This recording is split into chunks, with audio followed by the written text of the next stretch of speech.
Hello, I'm Bruce DePoy. Coming up today on News Talk, a big night for Ted Cruz. Support from evangelical voters pushing the combustible Texas senator to the top spot in the Iowa caucuses. Big talking Donald Trump, failing to live up to expectations, coming in second. Marco Rubio, meantime, managing an invigoratingly close third. While on the Democratic side, it's Hillary Clinton by a whisker over upstart Bernie Sanders. For both sides, as 2016 takes root, the action now pivots to New Hampshire. We'll get analysis from former Northern Virginia Congressman Jim Moran and from GOP strategist Bob Rustbolt. Later in the program, CPA Joey Musmar joins us in studio to answer your tax questions live on air. From News Channel 8, this is News Talk with Bruce DePoy. And we are so delighted to have you with us this time. We've got a great lineup. Welcome into the show. The voters of Iowa have spoken, and Ted Cruz is the big story coming out of the Hawkeye State's high-profile caucuses. He topped Donald Trump, Marco Rubio, and the rest of the GOP field, giving him undeniable momentum going into next week's New Hampshire primary. For Hillary Clinton, a much longer night and a much closer outcome than she would have preferred, but after her experience there in 2008, a win is a win. Former Congressman Jim Moran, a Democrat, and GOP fundraiser and strategist Bob Rustbolt join us now with analysis. Gentlemen, it is great to have you with us. At long last, after all the punditry and debates and polls, voters have spoken. If there was a moment last night, Jim, and there's so much, of course, for us to discuss, so we'll just pick one area and dive right in. If there was one moment last night that I think rose above the others, potentially, as a political moment for political junkies like us, it was watching Donald Trump react to what was, by conventional standards, a really good showing. I mean, 17 candidates or whatever at the outset, 10 now, and you finished second, you've done okay. But Donald Trump is a special candidate, and second is not what he wanted for himself, and it's not what others necessarily thought he would get. So how he would spin that, in essence, became one of the real moments of the night. Bruce, he got kicked off the Political Apprentice show. He, I think he did it all wrong, frankly, if he was really serious. As a Democrat, I'm disappointed because I was really hoping for Trump at the top of the ticket. The next best case scenario is to have Cruz at the top of the ticket.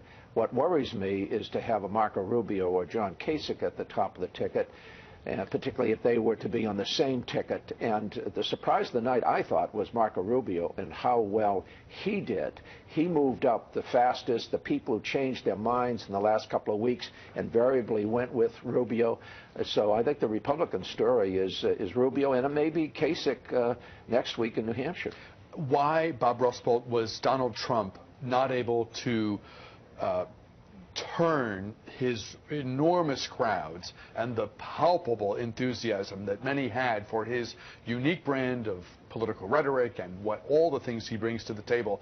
How did that not translate into sufficient caucus support for him to be the Ted Cruz for him to be the top finisher? Yeah, all the polls were wrong, obviously. For the last 2 weeks, they had Trump winning and Cruz coming in second, with some momentum building for Marco Rubio in the last 2 weeks.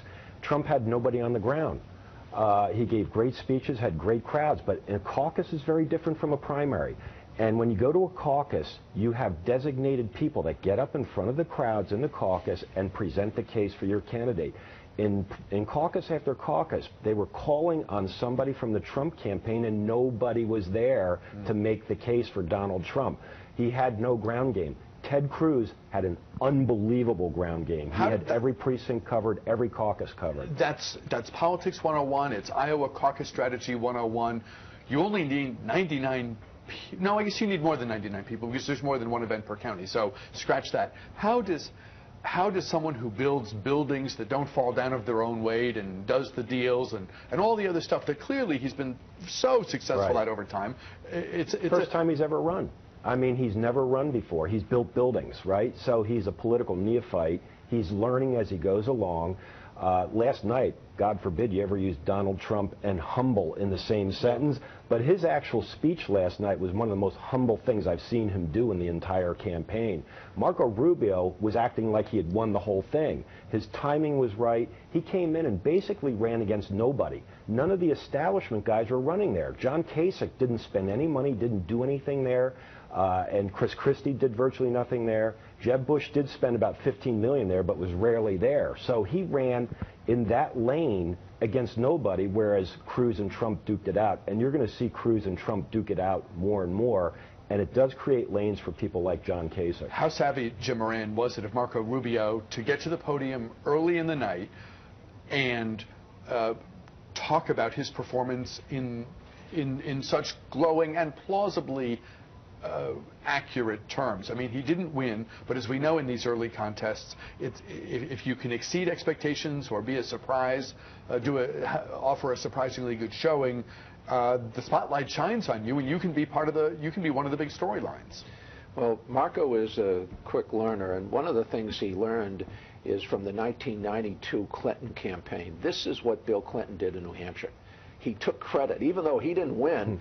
The perception was that he won New Hampshire because he got to the microphones first. He took credit for it all, and he anointed himself as the comeback kid. I think Rubio has done the same thing. A very smart campaign. He's a smart guy, and it is a potent message. I was listening to him this morning, and he's the one I worry about most as a Democrat, frankly. Marco Rubio, Ted Cruz, the winner, and Donald Trump all appeared before supporters in Iowa after the caucus votes were tallied. Let's listen to what they had to say. Tonight is a victory for courageous conservatives across Iowa and all across this great nation. We will go on to get the Republican nomination, and we will go on to easily beat Hillary or Bernie or whoever the hell they throw up there. When I am a nominee, we will unite our party, we will grow our party, and we will defeat Hillary Clinton or Bernie Sanders or whoever they nominate. Bob Russell, talk, if you would, because this is so key. Talk about how the makeup of the Iowa Republican electorate differs from the Republican electorate in New Hampshire and the Republican electorate that we're likely to see in the states that follow. Iowa, on the Republican side, has a heavy, heavy evangelical base. Ted Cruz is the son of a Baptist minister. He talks the language of evangelicals, that he can relate to them.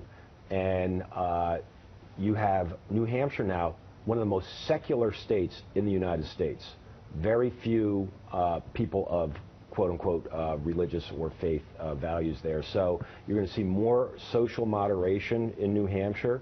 It plays to the more establishment types like Chris Christie, John Kasich, and Jeb Bush, and Marco Rubio to some extent. Interestingly, Ted Cruz flew from Iowa, is doing a town hall this morning, and this afternoon he's flying to South Carolina. Ted Cruz knows that he's not going to win New Hampshire. He is not going to win New Hampshire, but he has a good shot at winning South Carolina. And I was talking to Jim earlier backstage that if Hillary Clinton, in my opinion, not that I'm in the business of advising Hillary Clinton or Democrats, she should follow the Cruz playbook. Spend little time. Bernie is going to win big time there, and she should head right to South Carolina where she's got a much better organization shot of winning like Ted Cruz. How many of the candidates, call them establishment lane or whatever, how many of them have an opportunity in New Hampshire to get out of the low single digits? We saw all the governor and senator, the former governor, the former senator types in the 1% and 2% region. But given, Bob, what you talk about in terms of how different New Hampshire is from Iowa, even within the GOP universe, are there opportunities going forward for Chris Christie and folks like that were never going to be there in Iowa?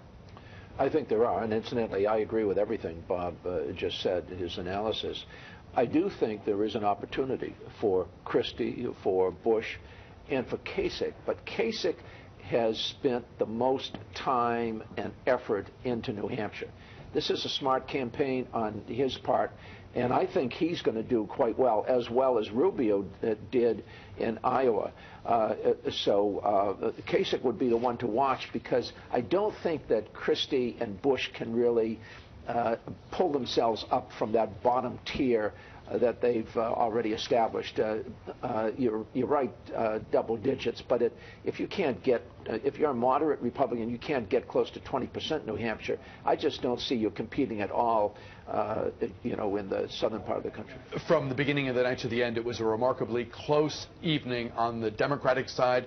Hillary Clinton with a lead pretty much throughout, but it was by a whisker. Let's hear from Hillary Clinton and Bernie Sanders. So as I stand here tonight, breathing a big sigh of relief, thank you, Iowa. I think the people of Iowa have sent a very profound message to the political establishment, to the economic establishment, and, by the way, to the media establishment. Everyone's picking on us. What did we do? Jim Moran, who won Iowa on the Democratic side?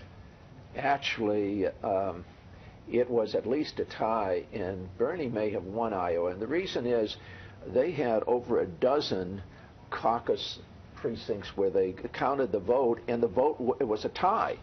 They flipped a coin in all of them. Hillary won every one of them. I mean, it was at least 6, and it was a substantial number of votes.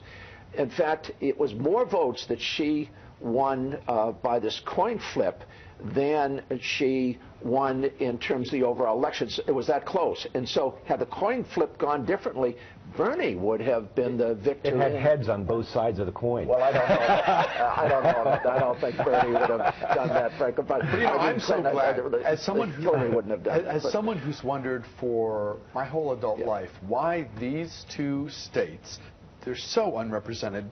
Represented the nation. They don't have urban areas. No. It's a mystery to me, frankly, why we're stuck in this cycle. We're stuck in this repetitive place where the same two states have this undue influence cycle after cycle. I'm glad they treat it so seriously that when they get to a certain point, they flip a coin. I mean, that really that really is reassuring to me in terms of how our democracy functions. Bob, same question. Who won Iowa on the Democratic side? It's a tie. I mean, no matter what happens, if there's whoever the networks declare the winner, it's a tie. Ultimately, in my opinion, it gives Bernie Sanders more momentum going into New Hampshire, where he's going to have an overwhelming victory. Hillary's got to go south. She's got to get the African-American community really mobilized for her. Bernie doesn't run well in the African-American community. He is kicking butt with college students and young people. Who would have thought a 74-year-old guy would, the 18 to 30-year-old vote, loves this guy. They love him.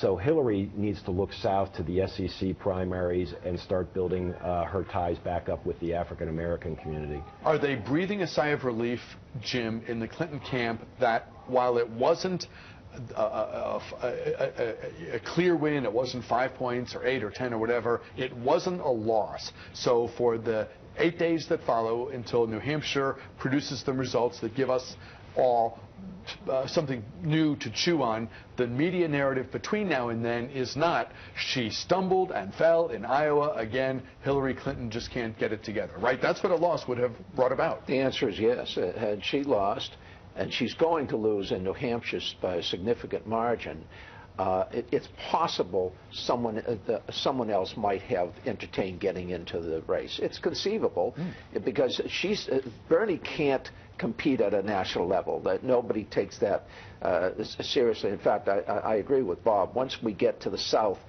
Bernie's going nowhere because it's primarily an African-American population. In the South, it's been sorted out over the last several years.